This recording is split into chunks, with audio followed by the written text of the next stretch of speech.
Your love is beautiful. Lamentation chapter 3 verse 22. God's loyal love couldn't have run out.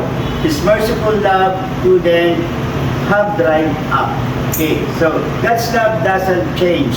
He demonstrated His love while we are sinners, and we are always surrounded by His unconditional love. Ibig sabihin nito, we are comforted by His love and fill our hearts with everlasting joy. So as we execute this pattern, yung love ng Lord, tinatransfer natin sa buhay ng bawat isa.